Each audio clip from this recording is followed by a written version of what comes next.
Hi, everyone. Happy Wednesday and happy holidays. So, welcome, welcome. I hope everyone had a wonderful Christmas time. And now, with Virtual Gulu Gulu, we're going to go on our weekly virtual field trip.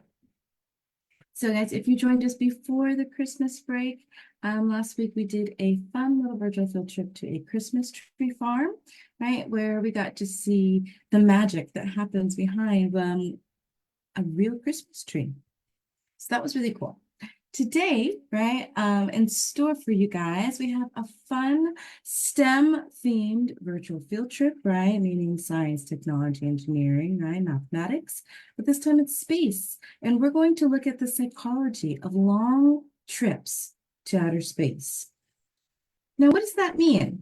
Well, if you've ever taken a long trip, which some of you guys may have just done for Christmas time, you know that bringing your favorite things along will help you get through that journey. So the same goes for astronauts in outer space.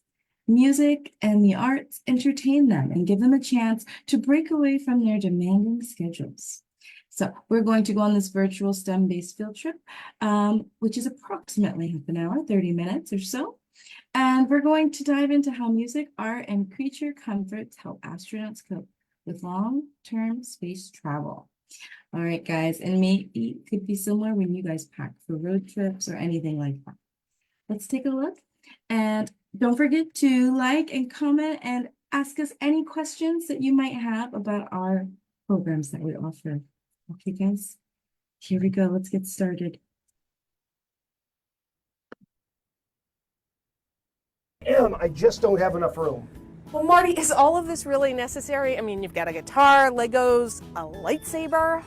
They are. They're not as important as the food or the water, but they are super important. So he's packing Music, for a the trip. arts, creature Jumped right comforts, in. all of those help astronauts deal with being away from normal life, the psychology of long-term spaceflight. As a matter of fact, the lightsaber, guitar, and Legos have all flown into space before. I think we're going to need a little time to talk Legos. about this. We've got about Anyone 30 else minutes. like Legos? This is STEM in 30.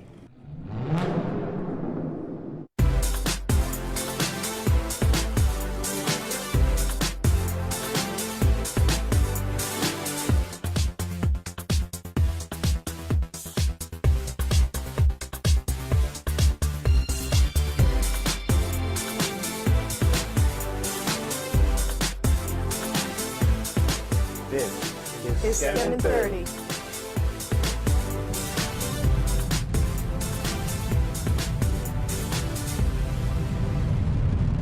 All right, blast off. Here we go, guys. The psychology of long-term spaceflight. Aloha, I'm Beth. And I'm Marty. And we are coming to you live from the Smithsonian National Air and Space Museum in the Moving Beyond Earth Gallery, where it is Aloha Wednesday for STEM in 30. We'd like to welcome our friends from Washington International School. Welcome, guys. We also have two friends with us here on stage. These are our student photojournalists today. They started this morning documenting their show from the time they got to school all the way through their trip to the museum and the show today. And you can see a couple of pictures that they have already taken today. And they are documenting every bit of their trip today. And we're going to share some of these out on our social media channels after the show today. And so they're taking all these pictures. Go ahead. All right, now Super you guys cool. need to go get to work. We also have several budding artists that are working on some masterpieces, and we will be checking in with them during the program today. We want to remind you that you can ask questions. Yes, you, the kid in the back row in that desk, you can ask a question today. All you have We to can do is ask go to our questions? Facebook Live page and put your question in the comment section, and we might even take it live on the air. So Beth, what's Super with the cool. spiffy duds? Well, it is Aloha Wednesday for us, but typically it's Aloha Friday, which is a lot like Casual Friday, where when you go to work, your employer says, you know what, you've worked really hard this week. Why don't you dress down and get ready for the weekend? So today's Wednesday, we're wearing the Hawaiian shirts. Does that mean our weekend starts after the show? Sadly, no. But we are not talking about our weekend. We are talking about the crew on the International Space Station, and they actually like Aloha Fridays. Wow, they put how on their cool. Hawaiian shirts and get ready for movie night.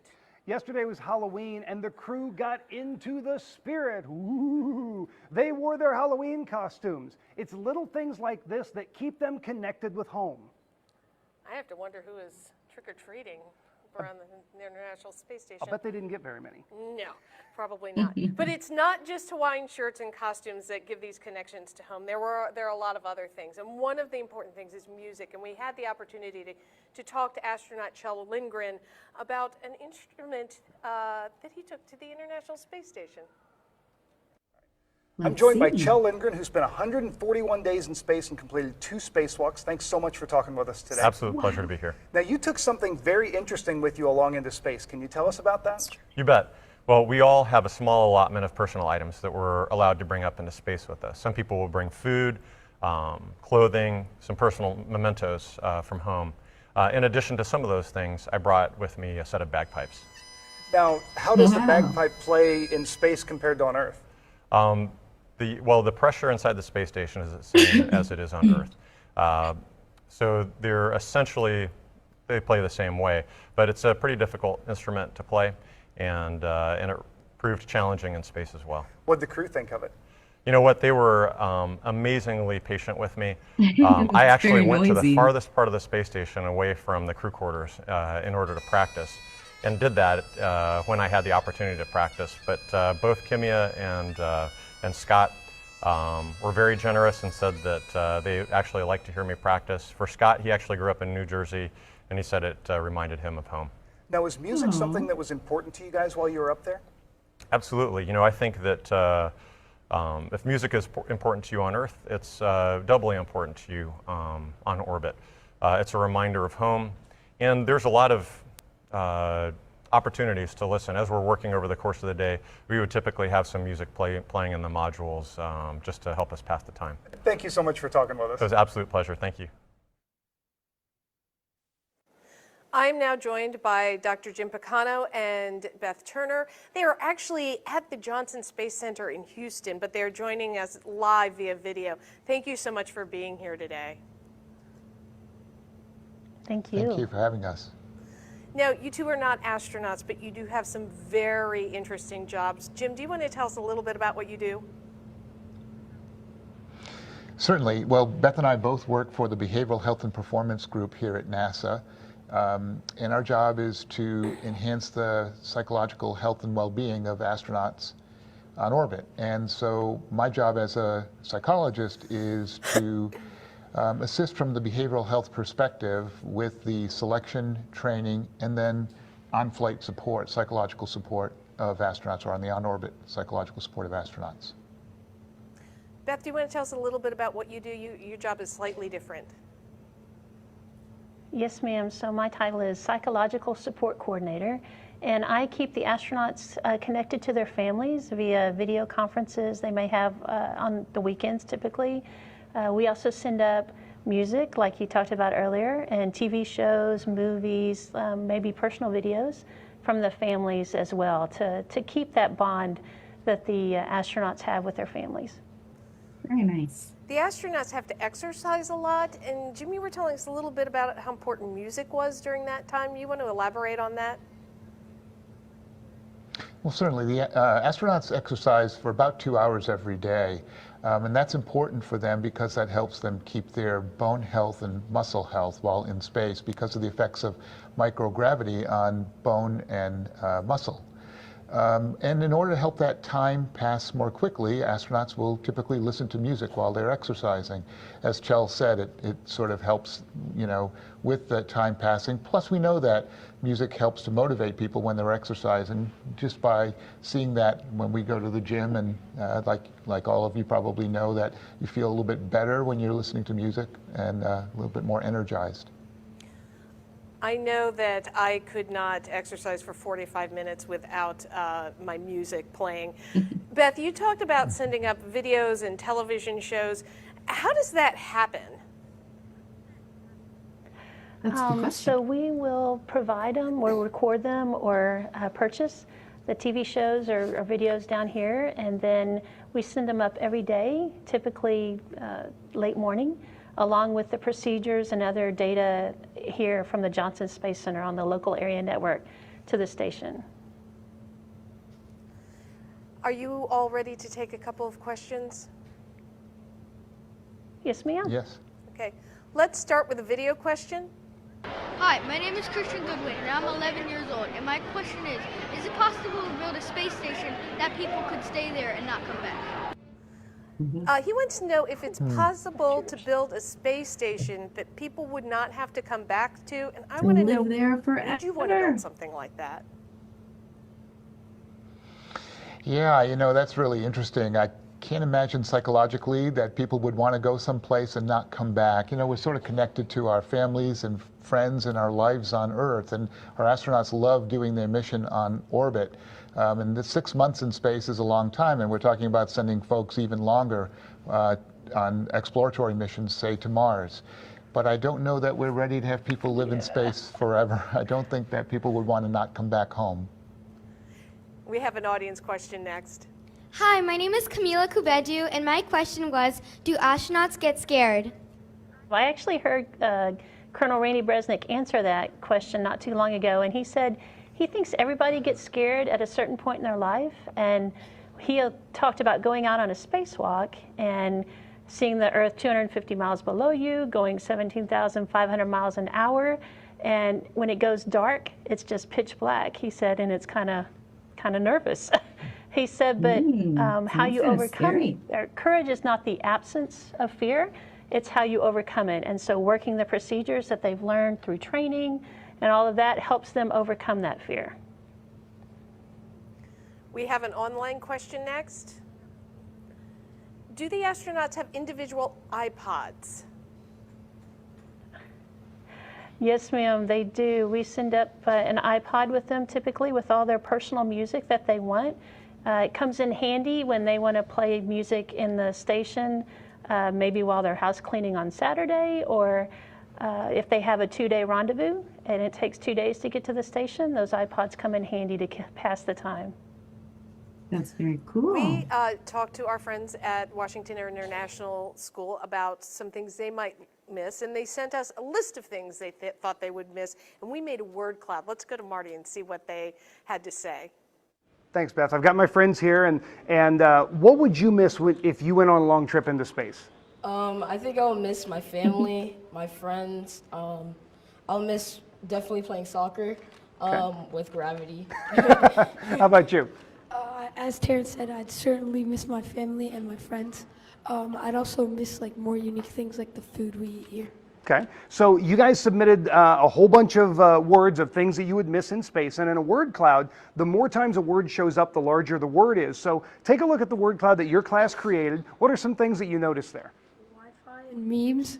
Yeah, you notice, I mean, family's obviously a big one, and I think all astronauts miss their family when they're up there. But Wi-Fi and memes are very important to middle schoolers, and we were kind of surprised that Netflix, Chipotle, and cats all made the list. There were some kind of surprising things there, but it also shows you what's important to a middle school student.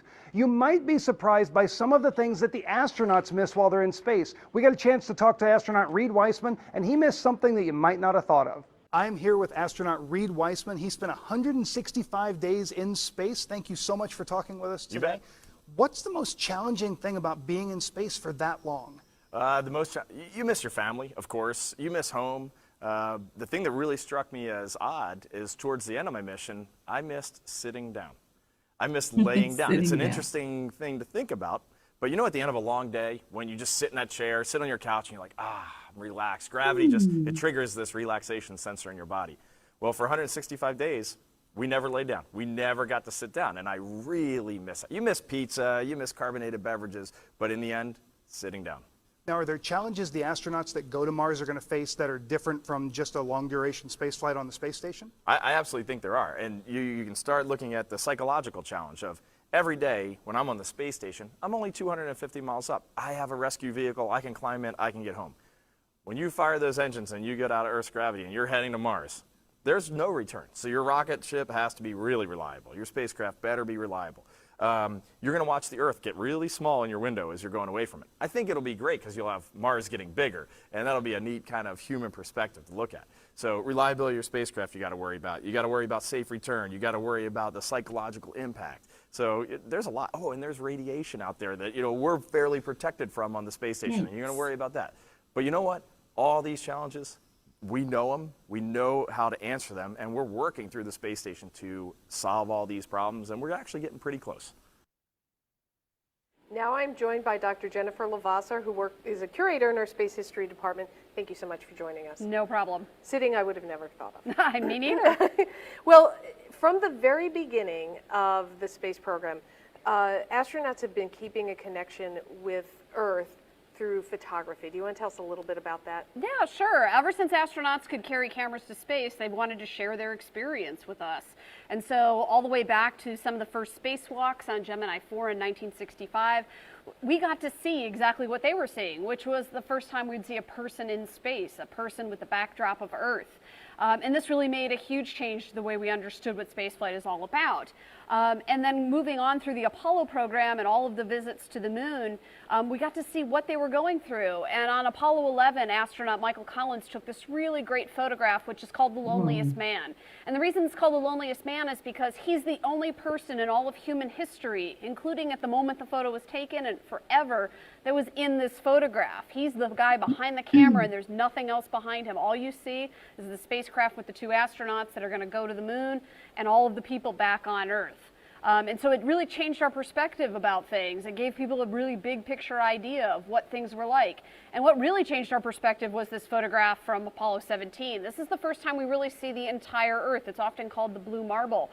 And it starts to change our ideas about how to protect our Earth and our environment. And astronauts are the ones that bring us that message. And they feel a really important role in that. And so getting to look at Earth and talk about what they see is a huge part of how they connect with us during and after their flights. Now, astronauts on the International Space Station are still taking photos, and it's not film anymore. They can snap a photo and share it with all of us on social media. Absolutely. They're taking digital photographs, so they can take millions of photographs all the time, just like you and I can on our smartphones or on our digital cameras. And they have access to the internet, so they can download all those pictures from their camera. Those can be put up onto social media. So we're seeing what they're seeing almost in real time. And so it gives them a connection to us, that they're sharing these things, and they're participating in the same social movements that we all see here on Earth. They're always taking selfies too. And so this is one of the very first space selfies taken. This is taken by a Japanese astronaut on the space station during one of his spacewalks, and is often called sort of the ultimate selfie. Not many people get to take a selfie in space, and so that makes this thing pretty special. But he got to share it with all of us just by putting it out on social media. And some astronauts will take photographs while they're in space or of the planet, and this inspires them to create other artwork on Earth. And 2 of them, I'm thinking, why don't you tell us a little bit about Alan Bean and Nicole Stott? So Alan Bean was an Apollo astronaut. He went to the moon on Apollo 12, and he had this idea that he was going to take a picture of him and the commander, Pete Conrad, during their spacewalk on the moon. And unfortunately, they lost the timer that they had stashed away to be able to take that photograph. They got to take ones of each other. But when he came back to Earth, he said, I've got to figure this out. I got to do something with this. And he had been an artist throughout his life, and so he actually created this painting and many, many other paintings inspired by his experience. And so instead of getting to show all of that, all of us that experience that the 2 of them had, he painted it instead. So it's kind of an impressionistic way of thinking about his experience. He actually uses tools in his paintings. So some of those textures you see in the painting are actually space tools that he's pressed into the paint. And the other astronaut is in this picture with Alan Bean. That's Alan Bean on the left. And the artistic astronaut, Nicole Stott, she's a shuttle and station astronaut. And so she took photographs, and you can see her photograph and her painting in the image there. So she was taking photographs and actually interpreting them, much like Alan Bean did, while she was even on the space station. And so she's using different materials and integrating them into her paintings to really show how she's inspired by space and her own work there. And we've showed our artists that are here a photograph taken from space, and they're interpreting it in their own way.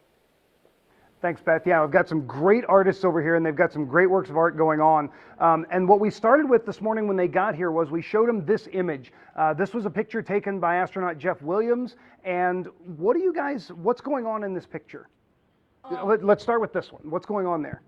Well, in this picture, you mostly see a space shuttle, and you can sort of see the silhouette of Earth and the sun behind it. And the space shuttle gives a clear focal point. Okay. What did you guys notice in this picture? Well, I noticed that the space shuttle is dark and the background is light. Okay. Did you guys like the colors that are in this picture? Yeah, they're cool. I think they're really cool. And so this picture has actually inspired a lot of different things. It's the cover picture of a book by one of our curators, Dr. Valerie Neal, here at the museum. It's actually hanging here in the Moving Beyond Earth gallery, and it inspired the artistic astronaut Nicole Stott, and she actually painted a pendant with this painting as the inspiration for that. And now you guys have been using this image as some inspiration for your artworks. Let's start over here and tell us about your artwork. So for ours, we decided to do, because you see there's a space shuttle that's black in color. So we decided to do like planets in color and the background in black. And then down here you see we have a space shuttle with its fire and it's black inside color. Okay, how about you guys? What do you got going here? So our drawing Very was nice. influenced by the photo you saw. And the title, it's called Space Fight in the Shuttle Era and Beyond. And we took that word beyond and we used it to show what's beyond the Earth and what we don't know yet. So I drew like the stars, and in one of them I drew kind of like a constellation saying home, because what we were learning today most about was the psychology of like what happens when you're out in space and what you miss the most. Also, that like shark-looking thing is a shuttle. So we thought that could be the Challenger if it had made it out, because it would have accomplished a lot of things. Wow, you guys have put a lot of thought Well into this done. artwork. These are incredible. We'll be taking pictures of these and sending those out on social media later. You guys have done a great job. You've got a few more minutes to keep working on this. So Beth, let's head it back over to you. One of the things that I always associate with home is comfort food, and food is very important to the astronauts as well. Jim and Beth, do you want to tell us a little bit about food and the importance of that on the International Space Station? Yes, food on the International Space Station. Well, food is important in our lives in general because it provides more than just fuel for our bodies. You know, fuel, as you say, provides a certain amount of comfort at times for us, and we also attach other social things to our food and to our meals. And it's not different for astronauts on the station. They, of course, lack some of the variety that we have, although the food there is quite good, we're told, but they lack some of the variety that we have here on access to here on Earth. So they have a lot more of the same kind of foods that they eat over and over again. And that sometimes can be a little bit monotonous for them. So we like to get involved in helping them out with some foods that they like and some foods that bring them happiness and comfort. What are some of your favorite foods you They take to send space? food up to them, is that correct? Yes, ma'am. So we pre-flight meet with them and find out what kind of food they like and what reminds them of home, whether it's, you know, beef jerky or candy bars or cookies or peanut butter cups, you know, just whatever they like. And so we send that up to them so that they can, it's a little bit of home. One of the things that we understand that the Italian astronauts like is espresso, and recently we got a chance to talk to Samantha Cristoforetti, who is an ESA astronaut, and she told us an interesting story about the espresso machine that's on the International Space Station. I am here with Samantha Cristoforetti, who is an Italian astronaut. So you had the first espresso in space, and being an Italian astronaut, how important is it to have those sort of comfort foods with you on the International Space Station? Well, the espresso was huge for me. It kind of came towards the end of the mission, and it was huge not only for the espresso itself, which was pretty good, but just the, you know, the whole story of this espresso machine. I had followed it from the very beginning. I had tried to encourage it. I think I had helped out a little bit, and I know the team who made it happen, and in such a quick way. I mean, they were amazing, and so it was wonderful to actually have it up there and be able to taste the first espresso in space.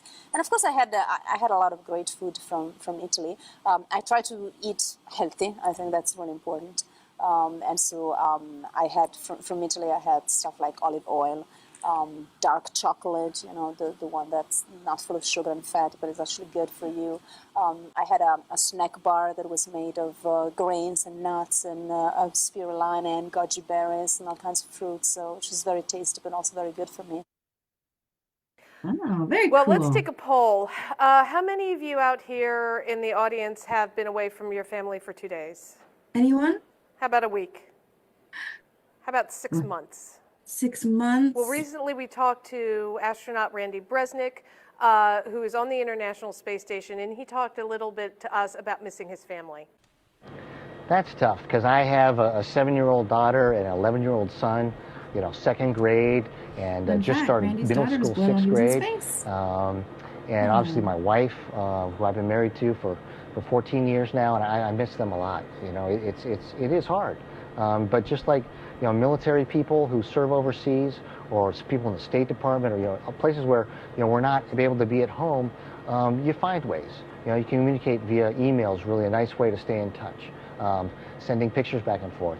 And then fortunately nowadays we have an internet protocol phone that I can just hop on. Anytime we have satellite coverage, I can call down to Earth, anywhere on Earth, any phone number, and talk to people. And the communication is so good after it leaves space station, goes to satellites, back down to the ground, and then through this phone system, that it sounds like I am down on the Earth using a cell phone. And so that's a really good way. And then for those of us up here, we also have weekly conferences with video, kind of like Skype, that we can actually see our families and talk to them. So that really makes it seem not so far away. So it's really, really good in that regard. Shall we take some questions? Absolutely. Okay, guys, we have to pause. But if you have any questions, please feel free to comment below, and we can even forward them over, right? Because like they said, they really will answer some of these questions, sometimes on their social media pages. I hope you guys enjoyed this weekly virtual field trip, right? Learning about the psychology of long trips to space. So just like you and I need things when we go on long trips. So some of you guys are traveling for Christmas, maybe a road trip or a long flight.